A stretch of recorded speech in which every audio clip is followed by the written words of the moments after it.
Greetings, Ardbegians. I am Jackie, Lady Paramount of the southeastern shores, protector of pilgrims, guardian of guests, watchdog of waitresses, and the sorceress queen of the distillery and the divine visitor centre. Ardbeg is a distillery with storytelling at its heart, full of myths, legends, and fantasies.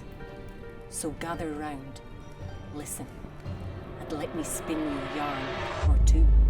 A tale of BEIST.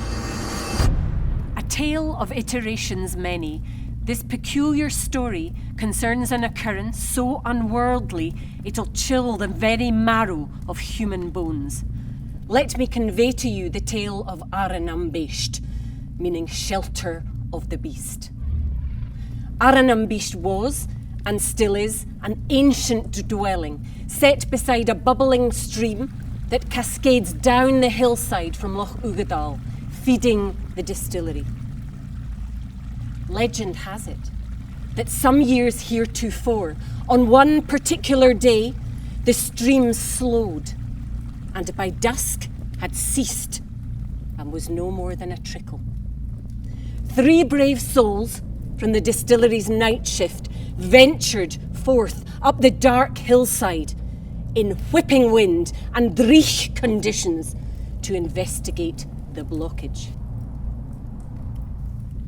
As they neared BEIST, a sudden, eerie, hideous sound reached the men's ears.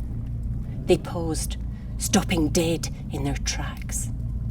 In an instant, a dank, creeping smell of cremated peat, iron and brimstone filled the men's nostrils. Under the weak glow of their lanterns, something moved. They were staring at what, at first, gave the impression of a horned reptile, almost serpent-like. However, it was seemingly trapped in the peat bog. The plucky men approached the dimly lit creature and grabbed it by the horns. They heaved with all their might. Strong men they were, but to no avail. Eventually, the creature struggled, its shoulders working loose from the sucking black mud. The men stood back, but their pleased satisfaction fast turned to horror. The diabolical creature creaked and groaned as it fixed into an upright position, blocking out the light of the moon. It towered above them, a grotesque vision of claws and teeth and scales and nails. With a swift about turn, the men made for Ardbeg. As they frenziedly ran and trudged through the mud, they were trailed by an almost unbearable blast of heat. It singed the backs of their necks, so blistering it lit up the night sky. They reached the sanctuary of the distillery, a little worse for hair, but to this very day, the identity of that creature remains a mystery. But one thing we know for sure. If you're ever up at the BEIST at night, don't be dragging your feet. Prince BRECKAN and the Whirlpool. A legend of love, courage, and spiritual reincarnation, the story of Prince BRECKAN and the Whirlpool is as old as time. There once lived a Viking prince. He was madly in love with the daughter of the Lord of the Isles. Intoxicated by her spotless beauty, he'd do anything to earn her affection. So, her father challenged the young suitor, survive 3 days and 3 nights in the BRECKAN whirlpool, and win the hand of my daughter, he said. With waves that surge and reel in the wind, the Corrie maelstrom is a fearsome force, heaving all that comes near into its frothing mouth.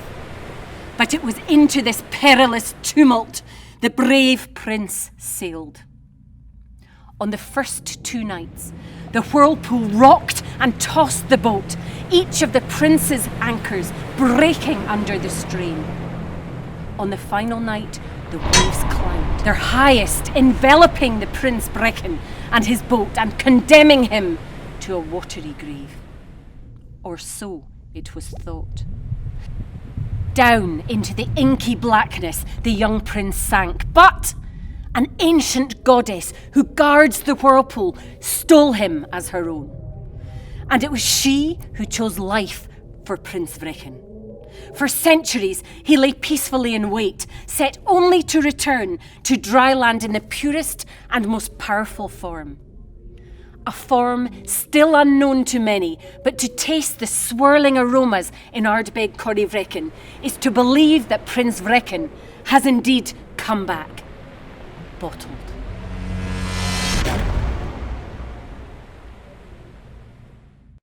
The Tale of the Dog and the Dragon. There's a tale lost to the sands of time, a tale of truly fantastical proportions, so much so that upon hearing it, you might just assume that somebody made the whole thing up.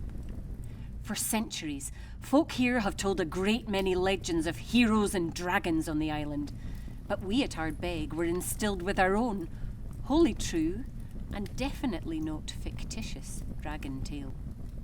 In a dark corner of Dunnage Warehouse 3 lived a terrifying, intense and very moody dragon. On the Isle of Islay, no one dared speak its name, not even up until I did, just then. The distillery folk lived in fear of the Dunnage dragon, for it was notorious for leaving no barrel unburnt and no stave unscorched. Alas, as the spirit legends had foretold, Ardbeg was to select a champion to coax this fire spitter from its smoky pit. Enter the small but mighty Shorty.